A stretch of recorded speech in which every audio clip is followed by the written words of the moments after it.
Good morning students. आज हम practice set 3.3 का 7th एग्जाम्पल पढ़ने वाले हैं।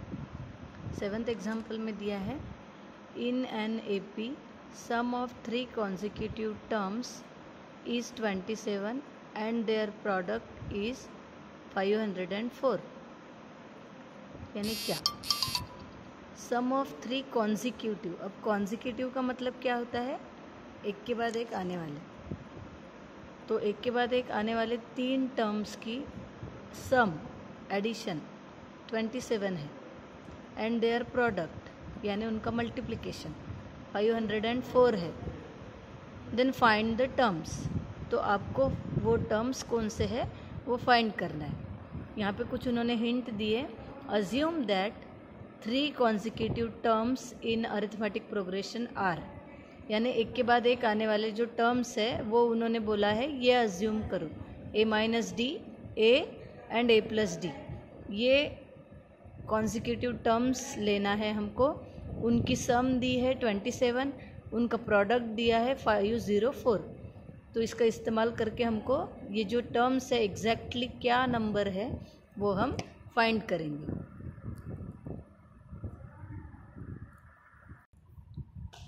तो अभी हम देखेंगे let the 3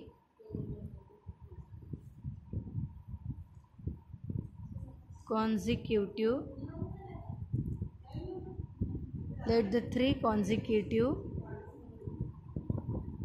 terms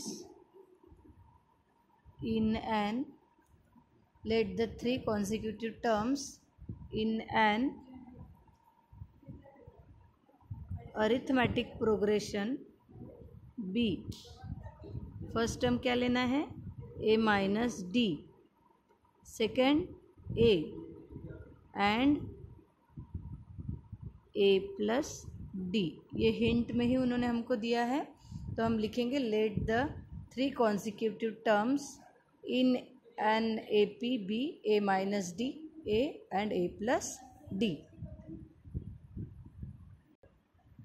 so first condition दी है उन्होंने कि उनकी ये कॉन्सिक्यूटिव टर्म्स की एडिशन जो है वो 27 है, इसलिए हमने लिखा a minus D plus a plus D is equal to 27।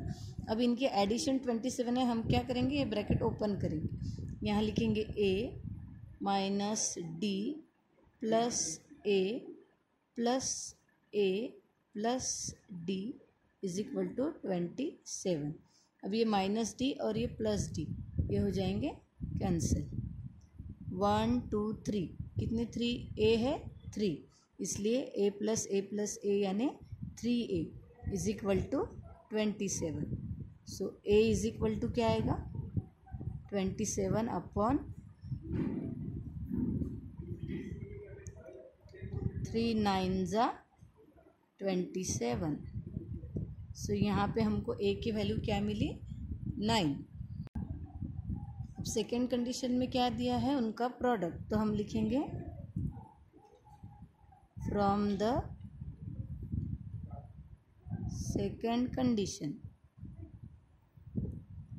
Product यानी क्या होता है मल्टीप्लिकेशन। सो मल्टीप्लिकेशन लिखेंगे a minus D into a plus D. ये दिया है 504।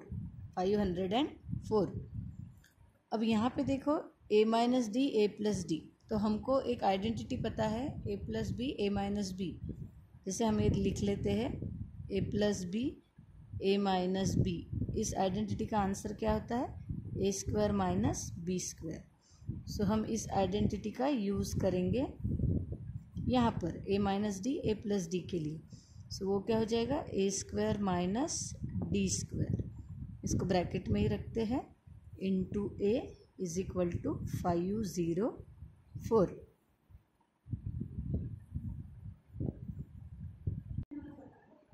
अब यहाँ पे देखो a है और हमारे पास a की वैल्यू है 9, तो हम क्या करेंगे सब्सटीट्यूट करेंगे। d को वैसे ही रखेंगे, सिर्फ a की जगह पे 9 सब्सटीट्यूट करेंगे। सो 9 स्क्वायर माइनस डी स्क्वायर। अब ये जो a है वो मैं इधर भेज देती हूँ, तो सपोज़ वो हो जाएगा 504 अपॉन a की जगह पे मैं क्या लिख रही हूँ 9, इसलिए यहाँ पे आ गया 9। फिर ये क्या होगा, 9 का square 81 minus D square is equal to,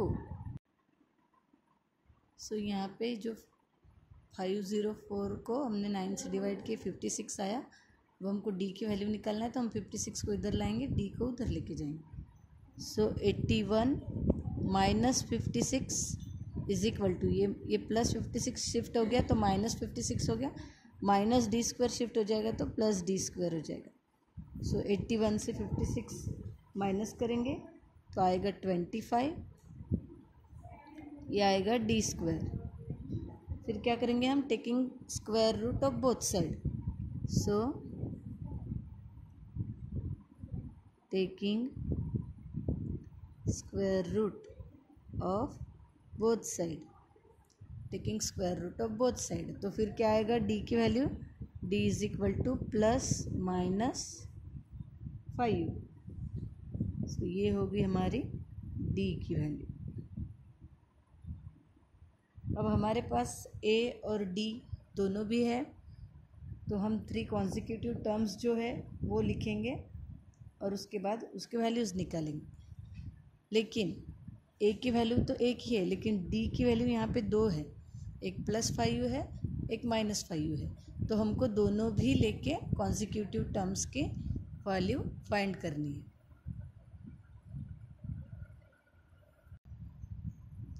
so therefore the 3 consecutive terms are a minus D, A और a प्लस डी था तो हमने ए की जगह पे 9 रख दिया और डी की वैल्यू हमने यहाँ पे 5 कंसिडर की, तो 9 minus 5 is equal to 4, A की value 9, A plus D, so 9 plus 5 is equal to 14।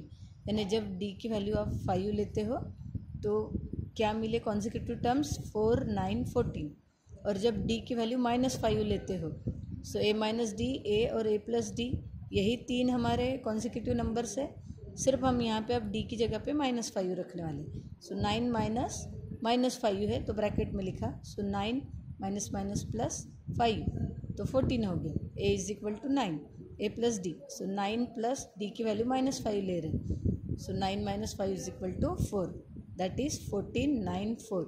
सो इस तरीके से हमने फाइंड किए 3 कॉन्जिक्यूटिव टर्म्स। अब हम देखते हैं question number 8, find 4 consecutive terms in an AP. Find 4 consecutive terms in an AP whose sum is 12 and the sum of third and fourth term is 14.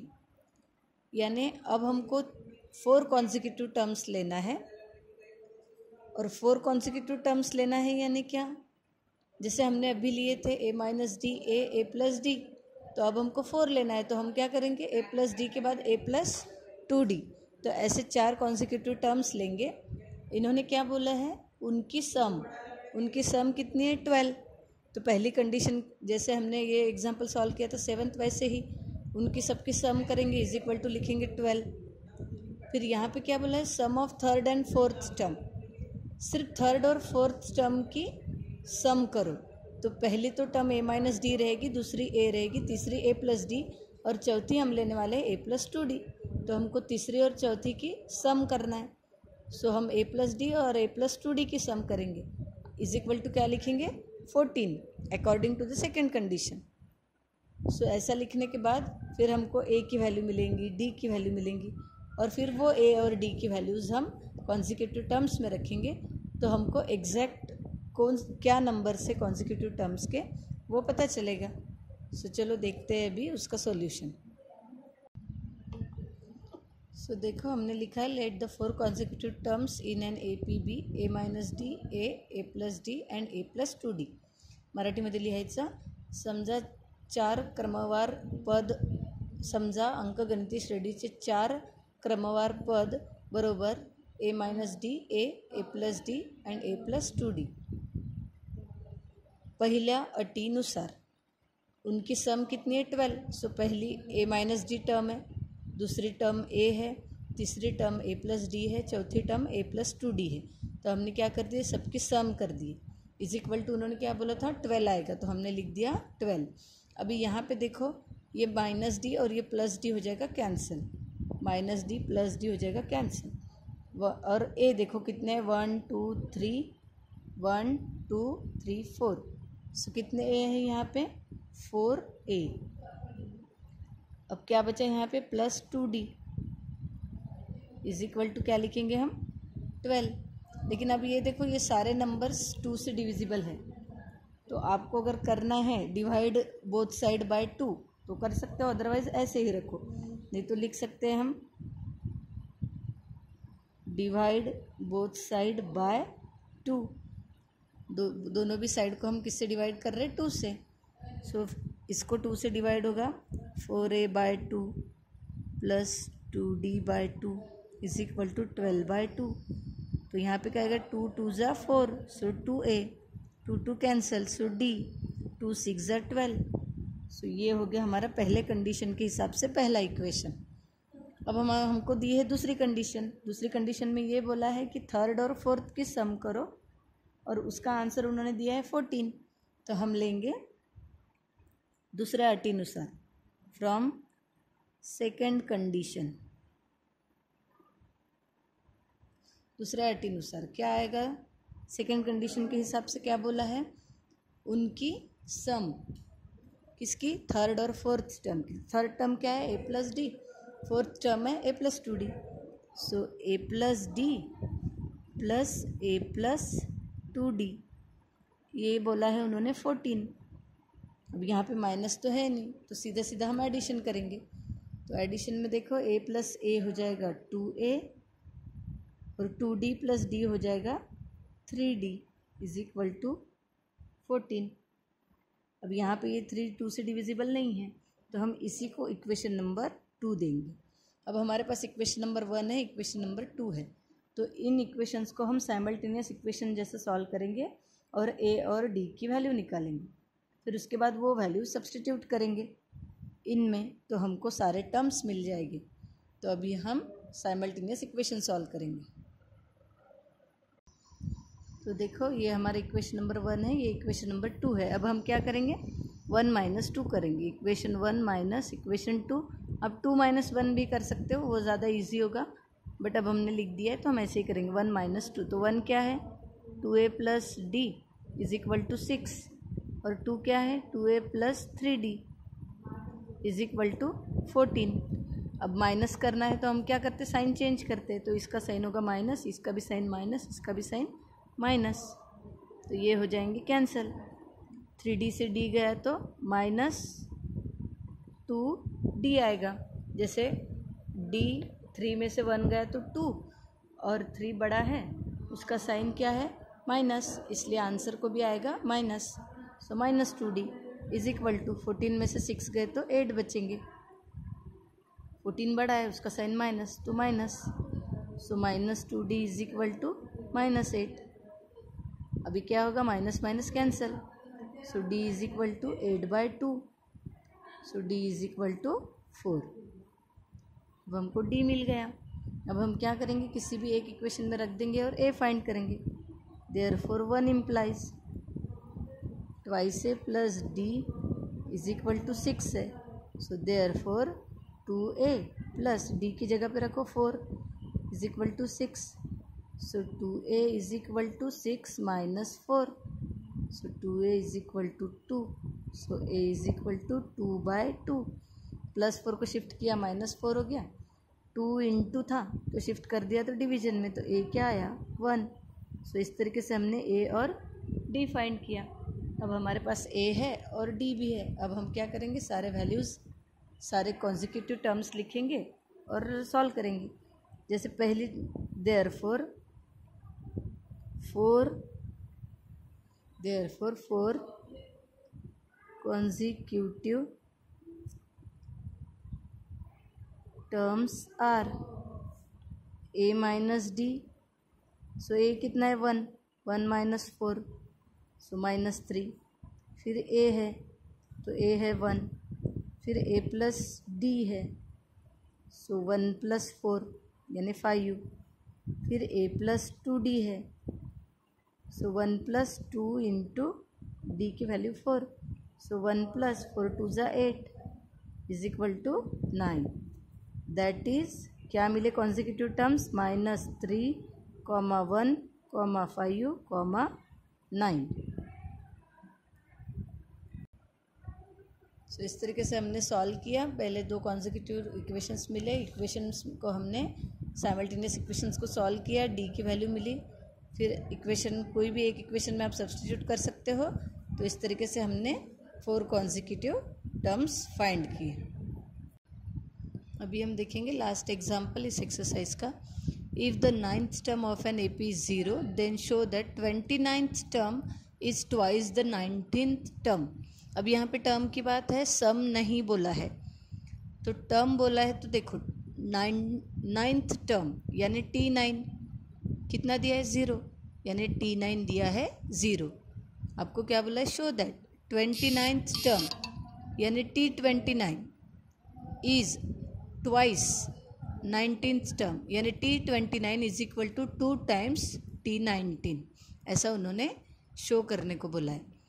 तो हम यहाँ पे क्या लेंगे, कॉमन डिफरेंस भी D एंड फर्स्ट टर्म भी A, और फिर T9 इज इक्वल टू 0 बोला है तो T9 इज इक्वल टू 0 लिखेंगे। फिर उसके बाद T की बात कर रहे हैं, टर्म्स की बात कर रहे हैं, तो हम Tn का फॉर्मूला अप्लाई करेंगे। Tn is equal to A plus n-1 into D। तो let the first term of the AP be A and common difference D। So T9 is equal to, उन्होंने 0 दिया है इसलिए हमने T9 इज इक्वल टू 0 लिखा। फिर formula है हमारे पास Tn is equal to A plus n-1 into D, तो वो फॉर्मूला लिख दिया। अब हम क्या करेंगे, T9 n की जगह पे क्या लिखेंगे 9, क्योंकि T9 की इन्फॉर्मेशन है हमारे पास। So T9 is equal to A plus 9-1 into D। T9 की वैल्यू कितनी है 0, so 0 is equal to A plus 8D। अब ऐसा उन्होंने दिया है 0 is equal to A plus 8D। अब यहाँ पे हम क्या करेंगे, सपोज इसको इधर शिफ्ट कर देते तो therefore A is equal to क्या मिला -8D। हमने A की वैल्यू निकाली। अब क्यों निकाली ये हम आगे देखेंगे। अब उन्होंने क्या बोला है, 19th टर्म और 29 टर्म के बारे में बोला है। तो पहले हम क्या करते हैं, 19th टर्म देखते हैं। 19th टर्म, सो Tn का फॉर्मूले में अगर अप्लाई करोगे तो 19th टर्म क्या आएगा, T19 is equal to A plus 19-1 into D। So T19 is equal to A plus 18D, A plus 18D आ जाएगा। बट ये देखो हमने लिखा है A is equal to -8D, तो A की जगह पे -8D रख के देखते हैं। So T19 is equal to -8D plus 18D। So T19 is equal to 18 में से 8 माइनस होंगे तो आएगा 10, और 18 बड़ा है तो 10D। सो 19th टर्म हमको क्या मिली 10D, इसको दे देते हैं इक्वेशन नंबर 2। अब बात करते हैं 29th टर्म। 29th टर्म, अब 29th टर्म का फॉर्मूला फिर से वही, T29 is equal to A plus 29-1 into D। So T29 की वैल्यू तो पता नहीं इसलिए वो वैसे ही रखेंगे, A प्लस 28D। फिर से क्या करेंगे, A की जगह पे -8D रखेंगे। So T29 is equal to -8D plus 28D। So T29 क्या मिलेगा, T29 इज इक्वल टू 28 से 8 माइनस करो, सो मिला 20D। इसको दे दो इक्वेशन नंबर 3। अब देखो इक्वेशन नंबर 2 को और 3 को। सो 29 term is twice the 19th term, ऐसा बोला है उन्होंने। क्वेश्चन में बोला है कि 29th टर्म जो है वो 19th टर्म के ट्वाइस है। देखो सही में है, 29th टर्म 20D है और 19th टर्म 10 है, इसका ट्वाइस करोगे तो आपको 20D मिलेगा। तो वो हम लास्ट में लिखेंगे। सो देखो फ्रॉम इक्वेशन 2 एंड 3 T29 की वैल्यू कितनी है 20D, तो हमने लिख दिया T29 is equal to 20D। लेकिन इस 20 को कैसे लिख सकते हैं, 2 इंटू 10, और D तो रहेगा ही। सो 2 ऐसे ही रखो, लेकिन 10D वैल्यू किसकी है, T19 की, तो उसकी 10D की जगह पे मैंने लिख दिया T19। सो मिल गया हमको T29 is twice T19। So therefore 29th term is twice the 19th term. इस तरीके से हमने यहाँ पे हमारी एक्सरसाइज पूरी कंप्लीट कर दी है।